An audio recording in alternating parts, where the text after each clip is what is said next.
months postpartum, so I thought I'd share my labor and delivery story. I was induced, so hopefully this video will be able to give some clarification to anyone who's getting induced, or to help you feel a little bit less nervous about your baby and your delivery day. So I'm sitting on the floor right now because this is where I have the best lighting and I'm pretty comfortable here.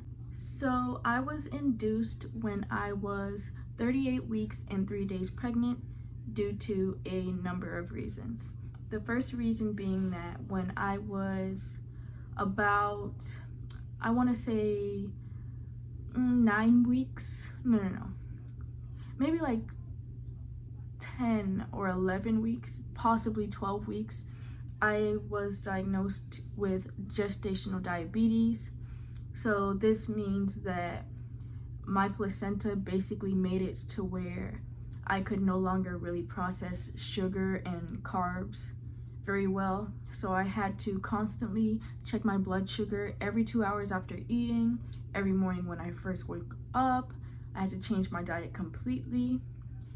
And so it was a big change, especially because I love to eat sweets, not to mention pregnancy gives you really big cravings. Throughout my pregnancy, because I had gestational diabetes, I had to go to a high-risk pregnancy clinic where I would essentially go in every 6 weeks. And from there, once I progressed in my pregnancy, then I had to go like every 4 weeks, then 3 weeks, then every week. So they would just basically monitor the baby, check for the baby's growth, and check the heartbeat, all of that stuff that they usually do. So I'd go there pretty often. It was really cool to be able to find out so many new things about my body and about the baby and pregnancy. So as I started going to that clinic, towards the end of my pregnancy, they would measure the baby's size and weight through the ultrasounds, and they realized that the baby was growing to be too small.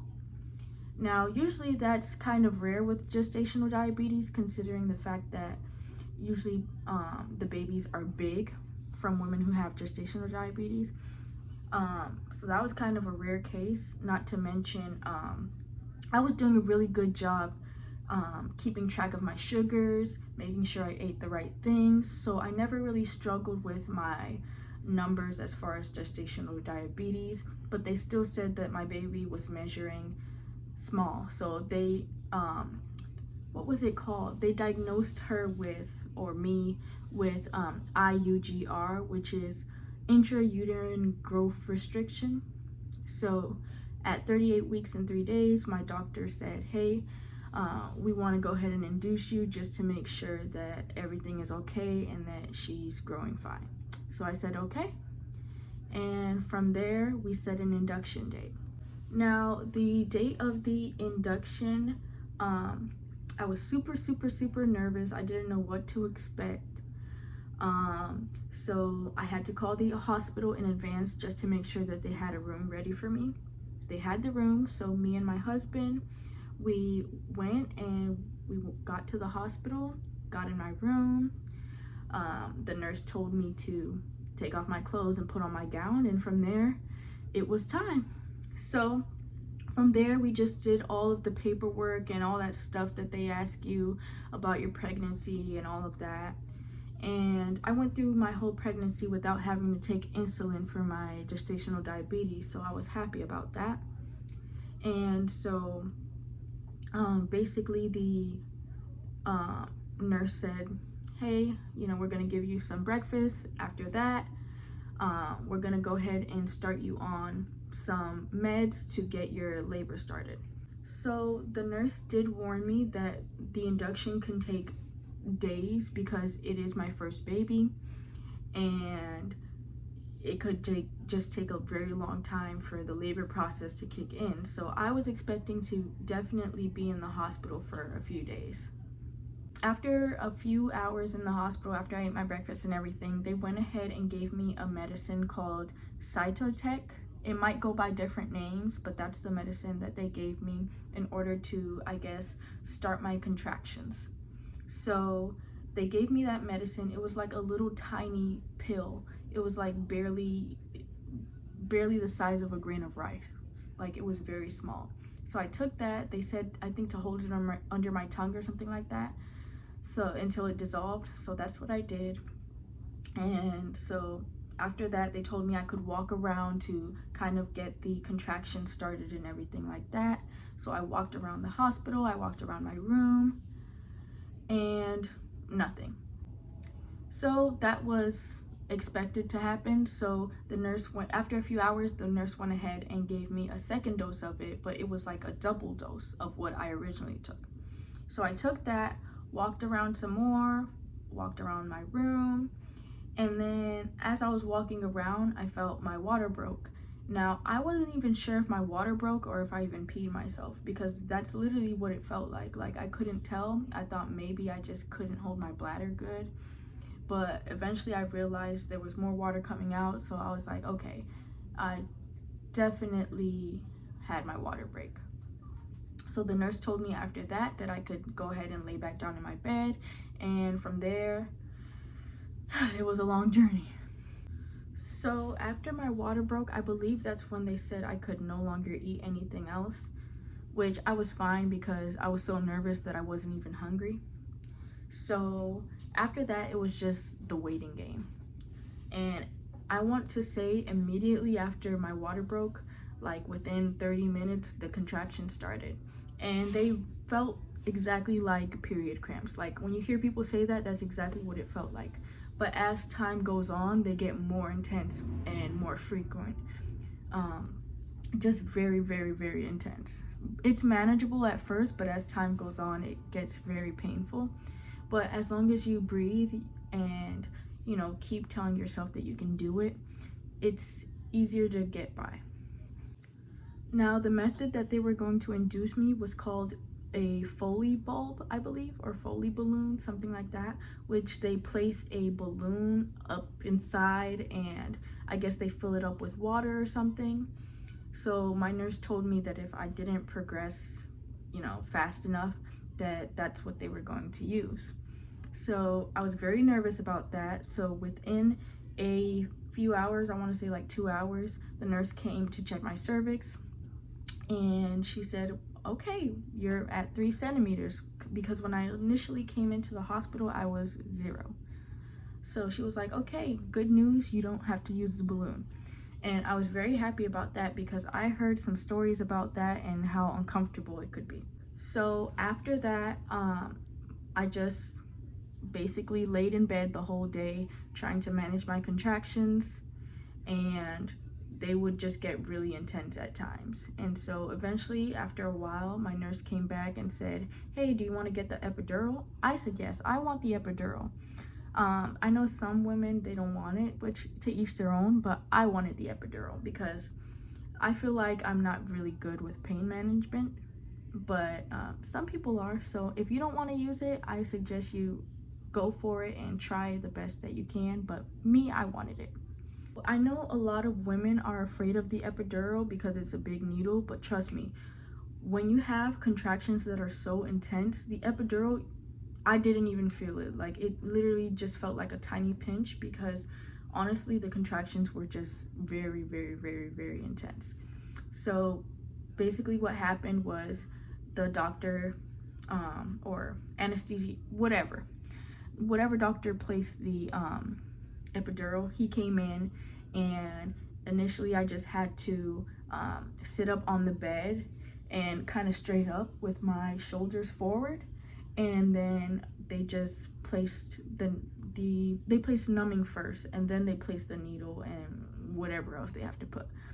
And after that, I want to say that it really helped my contractions, but I would not say it worked 100% for me. I still felt pain. I still felt a lot of stuff. So for some women, it takes away all the pain, but for me, I still felt pain. After getting my epidural, I was able to manage my pain much, much better. So it was no longer super, super painful, but I could still feel some. So I want to say a few hours later, it got to the point where even with the epidural, the pain was too intense. Not unbearably intense, but it was definitely bad. And so my by that time, my nurse had a shift change, so it was the next nurse, and she was helping another patient. So a different nurse, who wasn't even my nurse, ended up coming into my room, and she saw that I was in distress. So she kind of gave me a cervical check, and she said, "Oh boy, it's time to have this baby. You are at 9 centimeters." And at that point, I couldn't believe it because it had only been um, 7 or 8 hours since I had gone into the hospital. I hadn't been in labor that long. So she said, "You're ready to push." And at that point, I was so scared. I was so nervous. I didn't know what to do.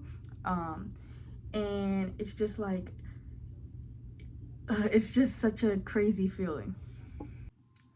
So all the doctors and nurses came in. I couldn't tell you how many because I was just so out of it. I was so nervous, scared. Like, I did not want to feel anything, but I was still feeling everything. Not everything, but like the epidural, once again, it did not fully take away my pain. So the doctors came in and they told me to push. I didn't know exactly how to even do it. Some people say it feels like you're taking a big poop or something like that. It didn't feel like that for me. Honestly, I didn't really know what to describe it as, but it definitely is a very painful and different feeling than anything else I've ever felt before. Um, and also, while I was pushing, like, I wasn't really sure how to do it. Like, this is my first time doing this, and so I don't know, it was just a very different feeling for me.